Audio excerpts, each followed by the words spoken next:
Hello students, welcome back to my channel. तो आज की वीडियो में हम पढ़ेंगे क्लास 6 ज्योग्राफी का first chapter the earth in the solar system. तो जो भी क्लास 6 के स्टूडेंट्स हैं वो जल्दी से कमेंट डाउन करके बता दीजिए, ठीक है। तो स्टार्ट करते हैं। How wonderful it is to watch the sky after sunset. One would first notice one or two bright dots shining in the sky. Soon you would see the number increasing. You cannot count them anymore. The whole sky is filled with tiny, shining objects. Some are bright, others dim. तो यहाँ पे है कि कितना मतलब अच्छा लगता है कि जब आप ना सनसेट के बाद स्काई को देखते हो, एकदम डार्क स्काई होता है विथ शाइनी टाइनी डॉट्स। तो वो शाइनी टाइनी डॉट्स क्या होते हैं? Stars, right. उनको आप देखते हो तो बहुत अच्छा लगता है। तो पहले तो ना वो मतलब एक दो ही होते हैं, फिर वो मतलब धीरे धीरे करके बहुत ज़्यादा उनकी नंबरिंग बहुत ज़्यादा बढ़ती जाती है, जिस वजह से वो बहुत सारे हो जाते हैं। तो आप काउंट भी नहीं कर पाते उनको कितने। तो उनमें से जो कुछ होते हैं वो तो ब्राइट होते हैं और कुछ जो होते हैं वो डिम होते हैं। अब यहाँ पे it seems as if the sky is stud with diamonds, then they all appear to be twinkling. But if you look at them carefully, you will notice that some of them do not twinkle as others do. They simply glow without any flicker, just as the moon shines. तो यहाँ पे है कि हाँ, ऐसा लगता है कि जिसके स्काई में ना डायमंड लगा दिए गए हों और वो ना अपीयर होते हैं ट्विंकलिंग, मतलब वो ट्विंकल करते हैं, ऐसे अपीयर होते हैं। वो पोएम नर्सरी राइम है ना, ट्विंकल ट्विंकल लिटिल स्टार, तो वैसे ही लगता है कि वो ट्विंकल हो रहे हैं। बट अगर आप उनको गौर से देखोगे, लाइक अगर आप उनको नोटिस करोगे केयरफुल्ली, तो आप देखोगे कि जो मतलब कुछ तो ट्विंकल कर रहे होते हैं पर कुछ नहीं कर रहे होते हैं।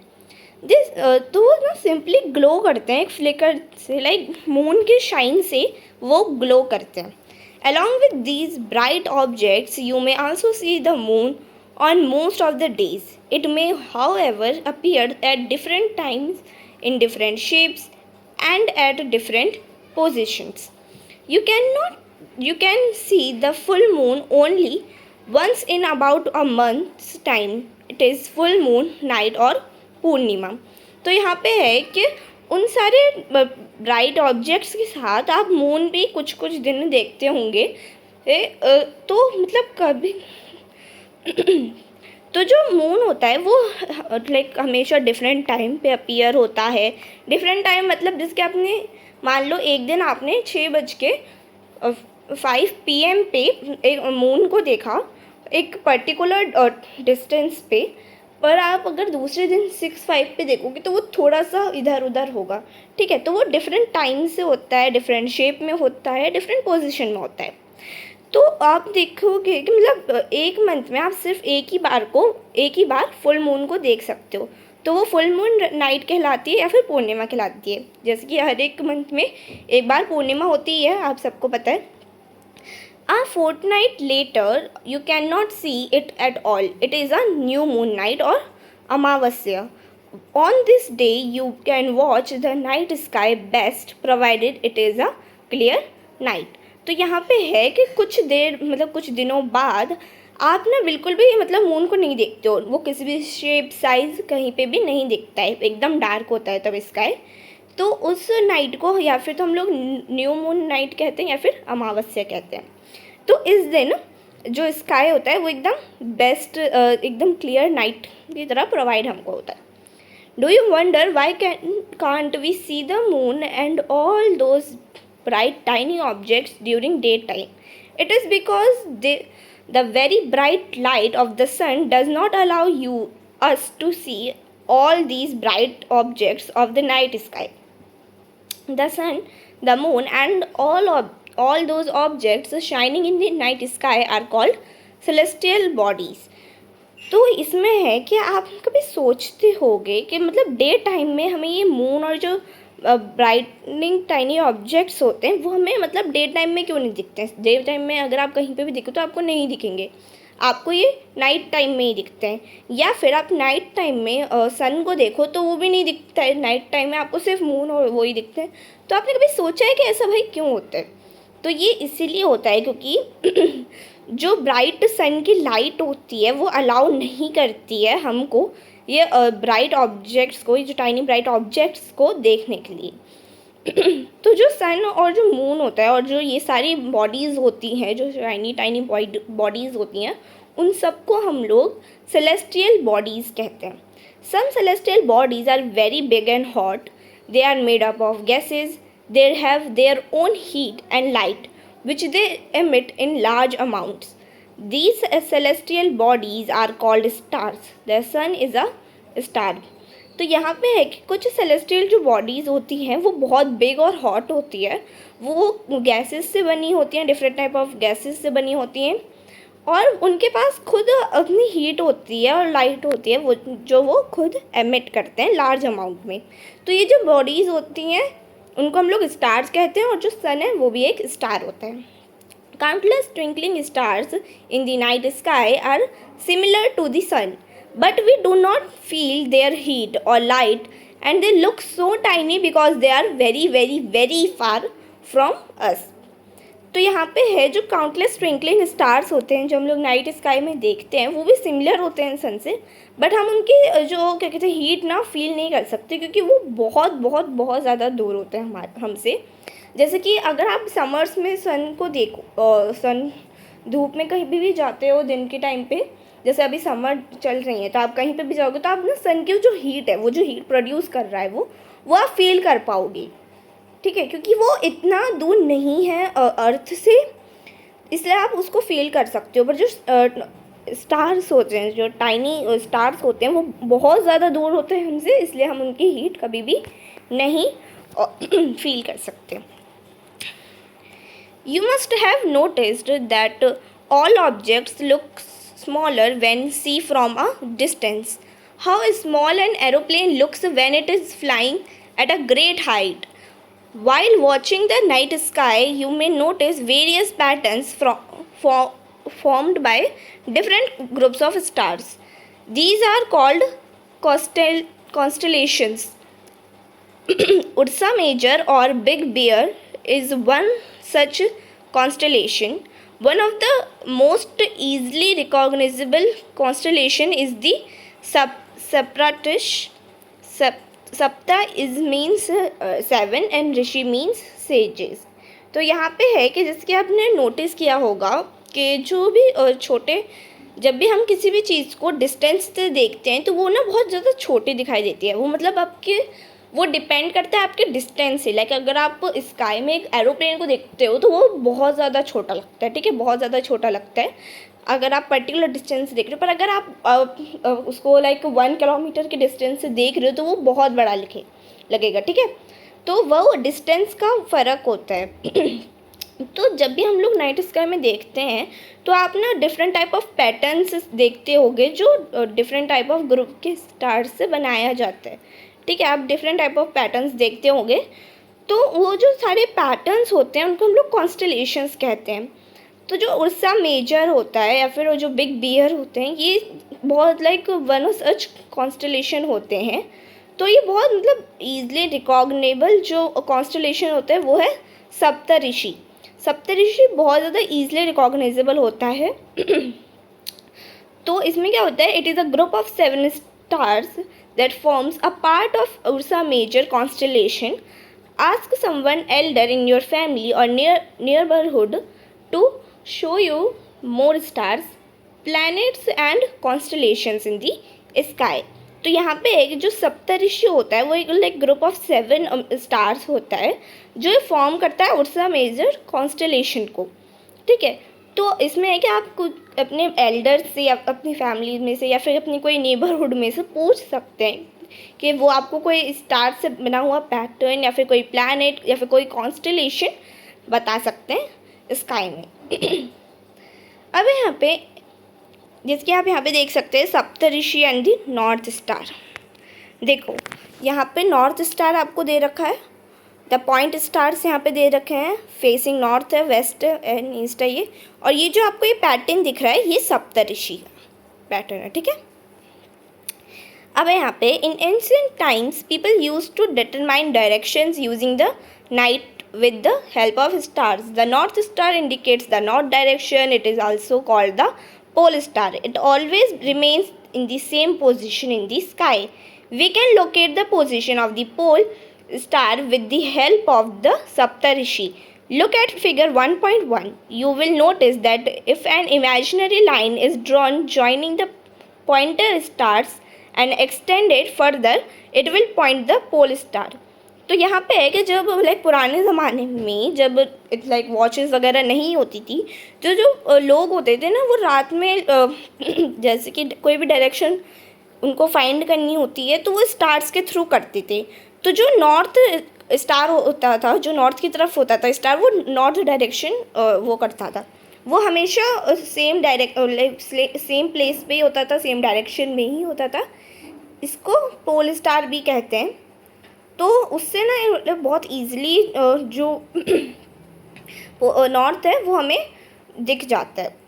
तो जो सप्तऋषि है वो हेल्प करता है हमें पोल स्टार को ढूंढने के लिए। जिसके अगर फिगर 1.1 में देखें तो जो अगर इमेजिनरी लाइन ड्रॉ करी जाए जॉइनिंग द पॉइंटर स्टार्स और स्टैंड अगर करे जाए उसको फर्दर, तो वो पोल स्टार को इंडिकेट करते हैं। जिसके आप यहाँ पे देख सकते हैं, यहाँ पे जो सप्तऋषि पैटर्न बन रहा है तो सप्तऋषि पैटर्न का जो ये लास्ट के 2 स्टार्स होते हैं उसकी तरफ अगर आप देखें तो ये डायरेक्ट इंडिकेट करते हैं आपको नॉर्थ स्टार के, राइट, डायरेक्टली नॉर्थ स्टार की तरफ ये करते हैं। अगर आप नॉर्थ की तरफ रात में कभी देखें तो आप इस चीज़ को देख भी सकते हैं, आप इसको चीज़ को नोटिस कर सकते हैं, तो आप ज़रूर नोटिस करिएगा। Some celestial bodies do not have their own heat and light. They are lit by the light of the stars. Such bodies are called planets. The word planet comes from the Greek word planetia, which means wanderers. The earth on which we live is a planet. It gets all its heat and light from the sun, which is our nearest star. If we look at the earth from a great distance, say the moon, it will appear to be shining just as the moon. तो यहाँ पे है कि कुछ जो celestial bodies होती हैं वो अपनी खुद की हीट और लाइट प्रोड्यूस नहीं कर पाती हैं। तो ये जो टाइप के स्टार्स होते हैं उनको हम लोग प्लैनेट कहते हैं। ये जो टाइप की बॉडीज़ होती हैं जो अपनी खुद की हीट और लाइट प्रोड्यूस नहीं कर पाती हैं उनको हम लोग प्लैनेट कहते हैं। तो जो प्लैनेट वर्ड है वो एक ग्रीक वर्ड से आया है विच इज़ ऑल प्लैनेटे, जिसका मीन्स वंडरर्स होते हैं। तो जो अपनी अर्थ है जिसमें हम लोग रहते हैं वो भी एक प्लैनेट है, ठीक है। तो इस हमारी अर्थ किस कहते हैं सन से हीट और लाइट लेती है जो हमारा सबसे ज़्यादा नियरेस्ट स्टार है। अगर हम देखें अर्थ को एक ग्रेट डिस्टेंस से तो हम कह सकते हैं कि जो मून है वो बहुत शाइन अपीयर कर रहा है, ठीक है। अब यहाँ पे the moon that we see is in the sky is a satellite. It is a companion of our earth and moves around it. Like our earth, there are 7 other planets that get heat and light from the sun. Some of them have their moons too. तो यहाँ पे है कि जो हमारा moon होता है जिसको हम देखते हैं वो हमारी खुद की एक सैटेलाइट होती है जो स्काई में होती है. ये एक कंपेनियन होता है अर्थ का, जो मतलब क्या कहते हैं अर्थ के राउंड करता रहता है, उसके राउंड घूमता रहता है. Like our earth 7 other planets होते हैं हमारे सोलर सिस्टम में जिसको भी सन हीट प्रोवाइड करता है, और उनमें से कुछ प्लैनेट्स के भी मून्स होते हैं. अब है यहाँ पे the solar system. The sun, 8 planets, satellites, and some other celestial bodies known as asteroids and meteoroids. अब यहाँ पे पूरा डायग्राम दे रखा है. फिर है यहाँ पे from the solar system we often call it a solar family with the sun as its head. तो यहाँ पे है कि जो हमारा सन है, 8 प्लैनेट्स है, सैटेलाइट्स हैं, और जो कुछ अदर सेलेस्टियल बॉडीज़ हैं, इन सबको मिला के ये जो सारी चीज़ें हैं वो सब एस्टेरॉइड्स और मेटेरोइड्स कहलाई जाती हैं। तो और ये सब ना और हमारे सोलर सिस्टम को बनाती हैं। तो इसको हम लोग सोलर फैमिली भी कहते हैं, जिसमें सन जो होता है वो हेड होता है। ठीक है, अब हम ये चीज़ पढ़ लेते हैं एक बार, interesting fact. Jupiter, Saturn and Uranus have rings around them. These are belts of small debris. These rings may be seen from the Earth with the help of powerful telescopes. तो यहाँ पे है कि जो जुपिटर, सैटर्न एंड यूरेनस होते हैं, अगर आपने कभी भी उनकी इमेजेस देखी होंगी तो आपने देखा होगा कि उनके ना अराउंड एक रिंग टाइप स्ट्रक्चर होता है जो एक स्मॉल बेल्ट होती है जो स्मॉल डेब्रिस से बनी होती है। तो ये जो रिंग्स होती हैं वो आप देख सकते हैं अर्थ से with a very powerful telescope. तो जिन लोगों को नहीं पता, टेलीस्कोप बेसिकली क्या होता है कि टेलीस्कोप हमें काम आते हैं ताकि हम दूर की चीज़ें देख सकें। लाइक स्काई में जितनी भी चीज़ें होती हैं वो बहुत ज़्यादा पास से दिखती हैं अगर आप उसके अंदर देखें। लाइक माइक्रोस्कोप होता है, ठीक है, माइक्रोस्कोप में हमें बैक्टीरियाज वगैरह नहीं दिखते हैं जो भी हमारे हैंड में होते हैं, हमारे अराउंड होते हैं। बट अगर हमको उसको माइक्रोस्कोप के थ्रू देखें तो हमको वो सारी चीज़ें अच्छे से एकदम क्लियरली दिखती हैं। तो वैसे ही टेलीस्कोप हमें हेल्प करता है बहुत दूर की चीज़ें अच्छे से देखने में, राइट। तो जो पावरफुल टेलीस्कोप की वजह से मदद से हम देख सकते हैं इन सारे प्लैनेट्स को, ठीक है। अब यहाँ पे जैसे कि यहाँ पे एक डायग्राम भी दे रखा है, जैसे कि यहाँ पे जो नेपट्यून है ये 4496 किलोमीटर्स दूर है सन से। देन सेकेंड लास्ट पे है यूरेनस विच इज़ 2869 किलोमीटर्स दूर। फिर है सैटर्न, जैसे कि आप देख सकते हैं इसके अराउंड एक रिंग है, राइट, वो 1427 किलोमीटर दूर है। फिर है जुपिटर विच इज़ 778 किलोमीटर। अब आती है यहाँ पे एस्टेरॉइड बेल्ट। तो हमारे जो प्लैनेट्स होते हैं वो एस्टेरॉइड बेल्ट के अंदर होते हैं कुछ, और कुछ एस्टेरॉइड बेल्ट के बाहर होते हैं, ठीक है। और हमारी जो अर्थ है वो सन से थर्ड नंबर पे आती है, वो 150 किलोमीटर से दूर है, इसीलिए जो है ये एकदम नियरेस्ट क्या कहते हैं वो हो गया स्टार, इसलिए हमको इससे हीट और लाइट प्रोवाइड होती है। आगे बढ़ते हैं। अब है यहाँ पे the sun is in the centre of the solar system. It is huge and made up of extremely hot gases. It provides the pulling force that binds the solar system. The sun is the ultimate source of heat and light for the solar system, but that tremendous heat is not felt so much by us because despite being our nearest star, it is far away from us.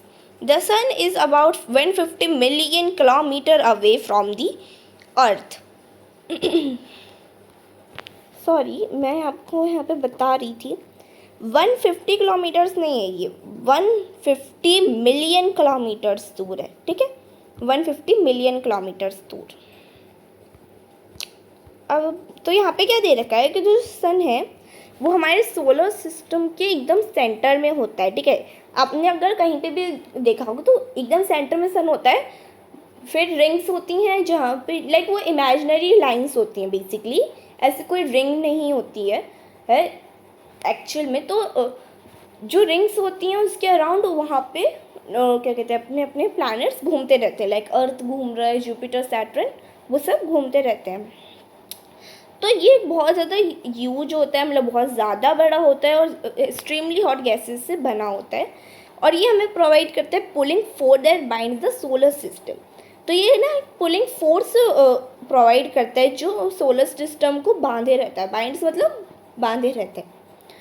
तो जो सन होता है वो एक ultimate source of heat and light है अपने solar system के लिए, पर जो ट्रेमेंडस हीट होती है वो हमारे अर्थ पे इतनी नहीं पड़ती है क्योंकि वो हमसे बहुत ज़्यादा दूर होती है, ठीक है। वो हमारा नियरेस्ट स्टार नहीं है, it is far from us. तो जो सन है वो अर्थ से 150 मिलियन किलोमीटर्स अवे है अर्थ से, राइट। अब यहाँ पे planets, there are 8 planets in our solar system. In order of their distance from the sun, they are Mercury, Venus, Earth, Mars, Jupiter, Saturn, Uranus and Neptune.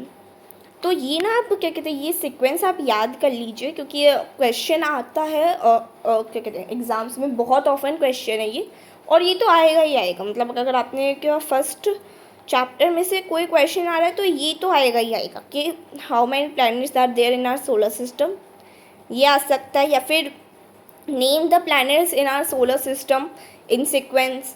तो ये तो आप याद कर लीजिए, Mercury, Venus, Earth, Mars, Jupiter, Saturn, Uranus and Neptune. एक बहुत easy way जो यहाँ पे दे रखा है वो है my very efficient mother just serve us nuts. My very efficient mother just serve us nuts. ये मैंने एक्चुअली याद किया था जब मैं थी 6th क्लास में। वैसे तो मुझे ये याद हो गया था, मतलब सिंपली अगर आप इसको 1-2 बार आँख बंद करके करोगे तो आपको याद हो जाएगा, पर अगर आपको याद नहीं होता है तो आप इसको याद कर लीजिए इस सेंटेंस को, एंड आपको अच्छे से आ जाएगा। All the 8 planets of the solar system move around the sun in fixed paths.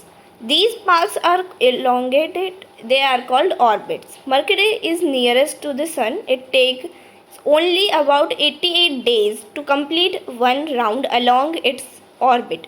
Venus is considered as Earth's twin because its size and shape are very much similar to that of the Earth. तो यहाँ पे है कि जो 8 planets होते हैं हमारे solar system में, वो सन के अराउंड घूमते रहते हैं एक फिक्स पाथ में। तो ये जो पाथ होता है वो इलांगेटेड होता है, मतलब ये नहीं कि भाई ये चेंज होता रहा है, फिर ये इधर से मोटा इधर से पतला, वैसे टाइप का नहीं है। एक बहुत फिक्स्ड इलांगेटेड पाथ होता है जिसको हम लोग ऑर्बिट कहते हैं, जिनको ऑर्बिट्स कहते हैं। तो जो मरकरी है वो नियरेस्ट होता है अर्थ से, तो इसलिए ये मरकरी ओनली 88 डेज लेता है to complete a one round along its orbit. सिर्फ 88 डेज लेता है एक पूरा राउंड कंप्लीट करने में।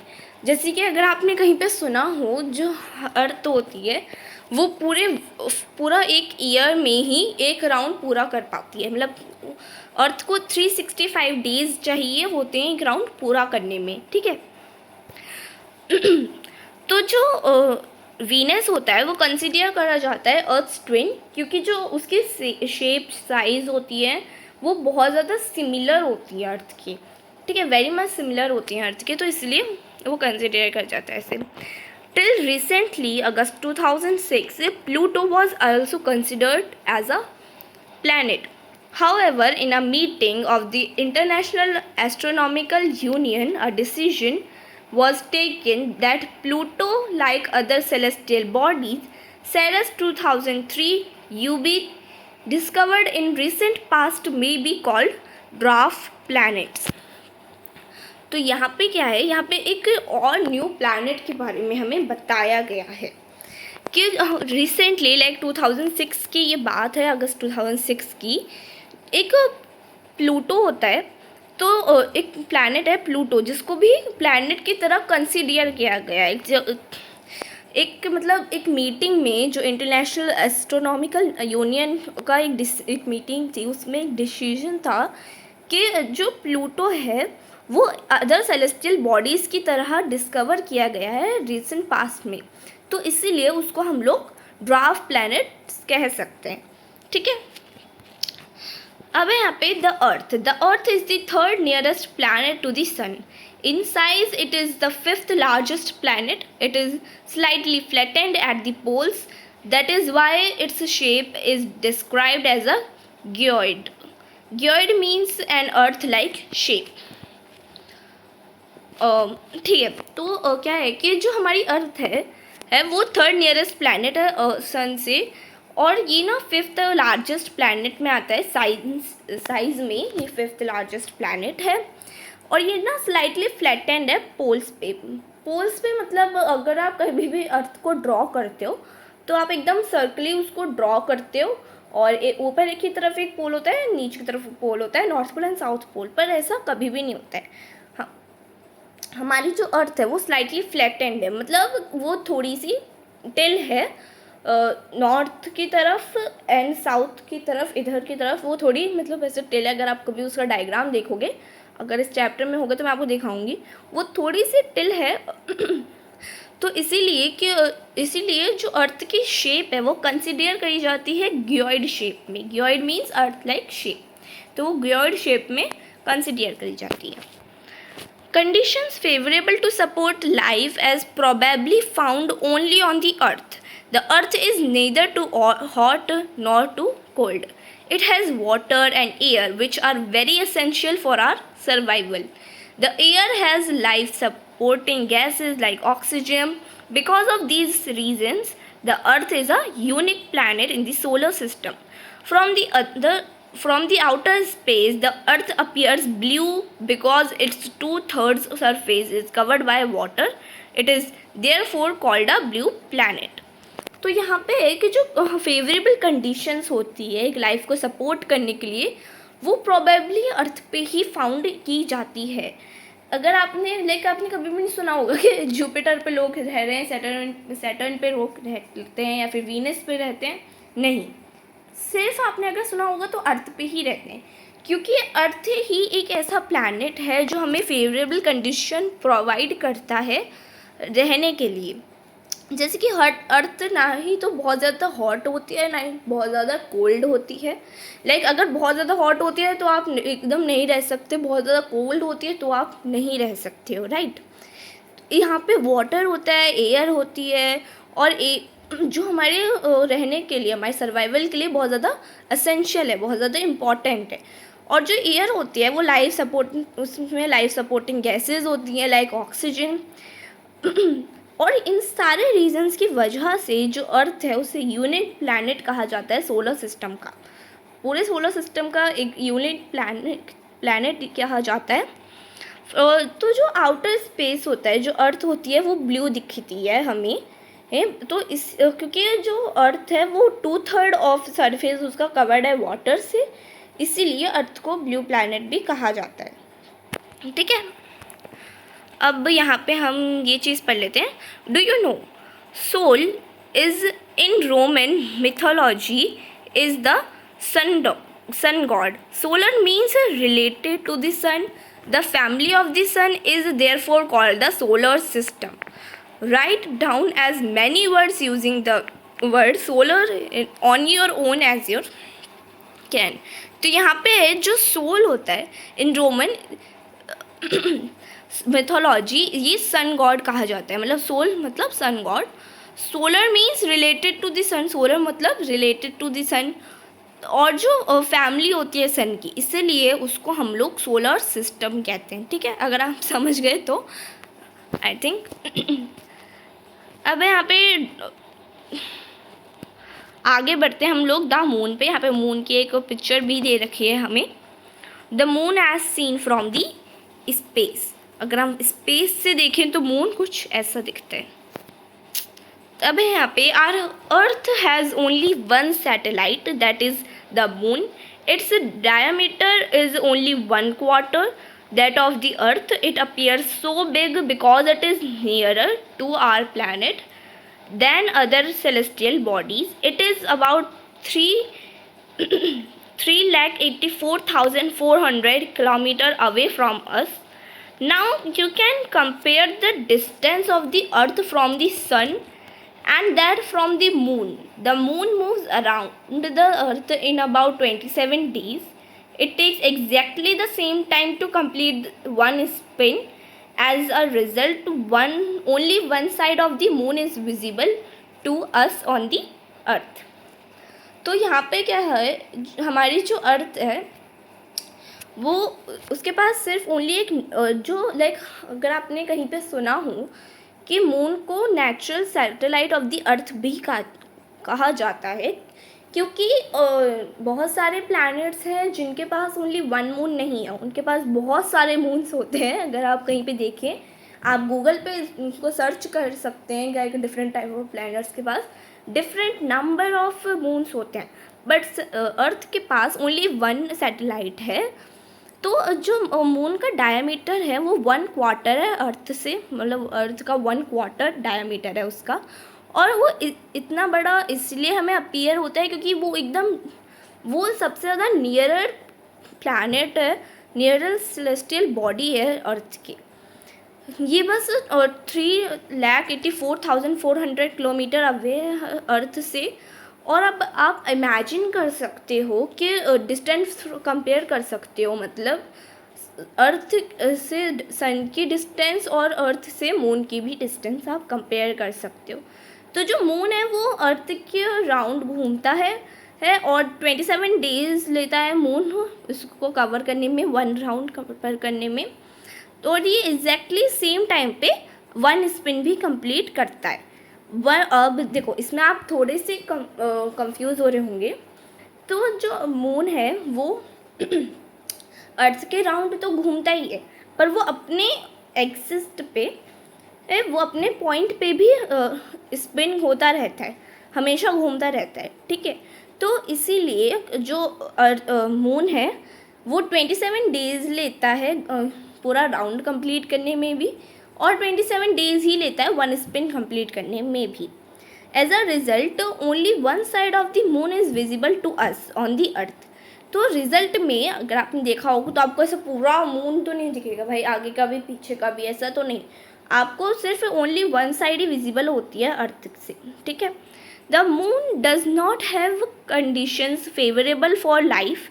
It has mountains, plains and depressions on its surface. These cast shadows on the moon's surface. Look at the full moon and observe these shadows.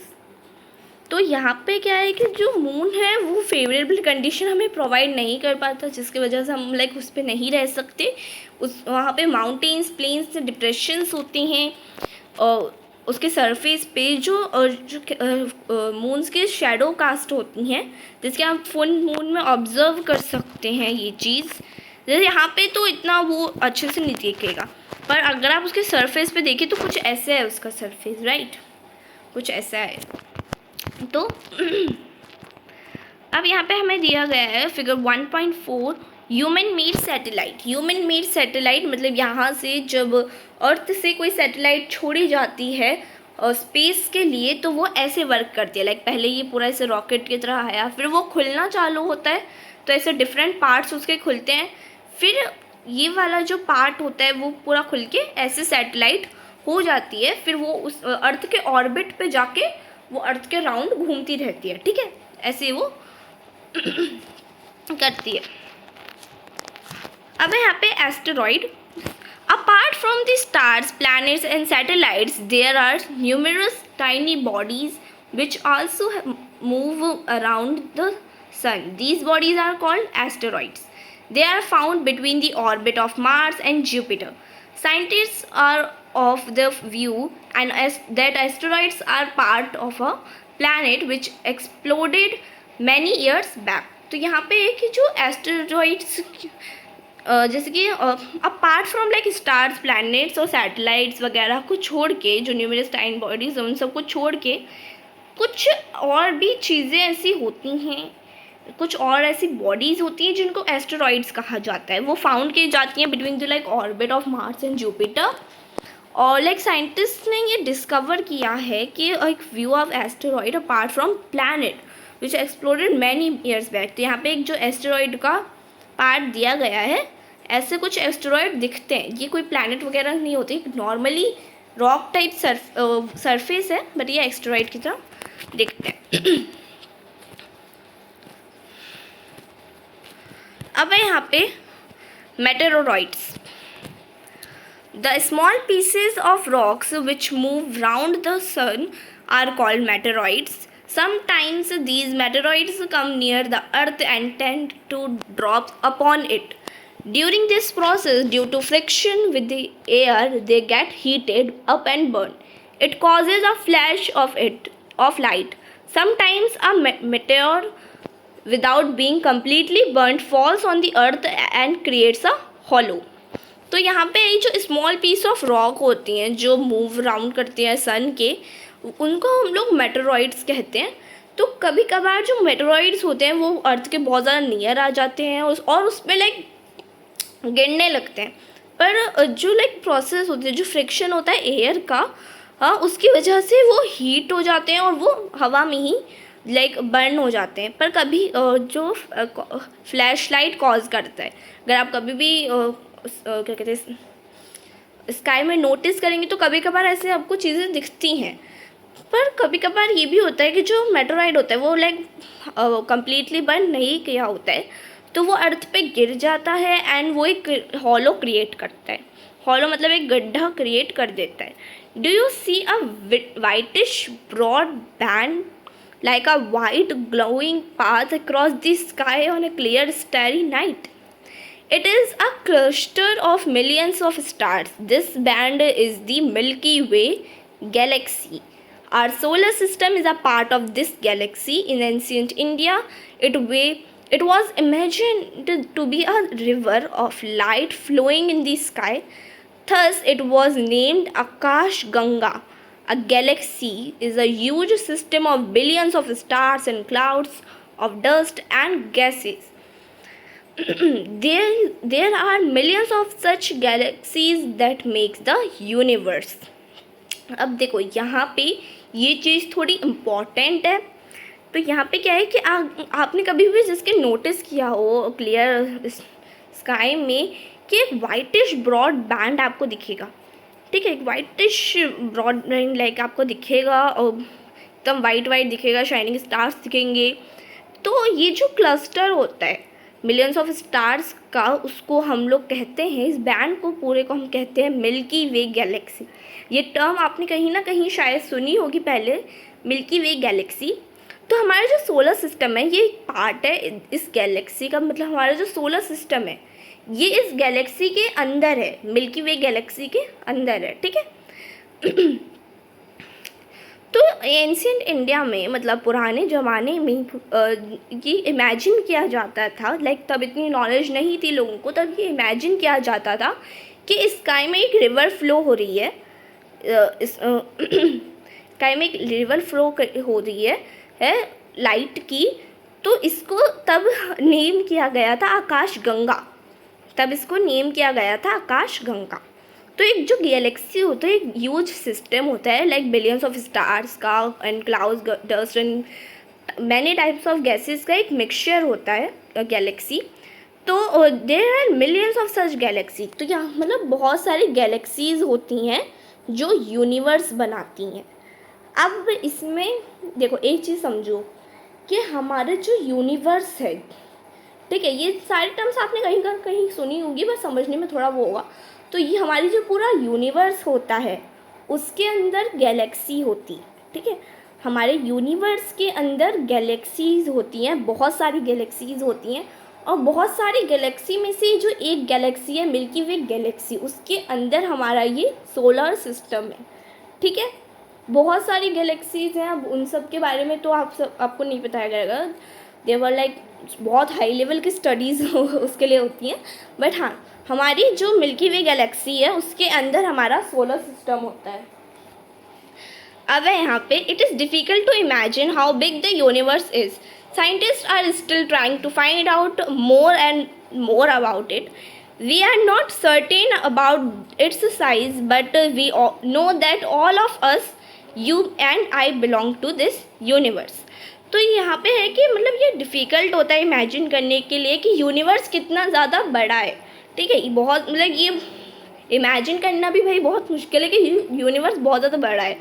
और जो scientist है वो अभी भी ट्राई कर रहे हैं ये फाइंड करने का, इसके बारे में बहुत और ज़्यादा फाइंड करने का अभी भी ट्राई कर रहे हैं। और हमें नहीं पता कि ये कितना लाइक कितने सर्टेन अबाउट साइज़ का नहीं पता है हमें। तो ये जो सारी चीज़ें हमें वो हम आपसे और हमसे बिलोंग करती है और इस यूनिवर्स से भी बिलोंग करती है। तो स्टूडेंट्स यहाँ पे आपका चैप्टर ख़त्म हो गया, जिसके यहाँ पे हाँ यहाँ पे आप देख सकते हैं कि यहाँ पे क्या है, कौन है, यहाँ पे हम हैं, ठीक है, अर्थ के अंदर।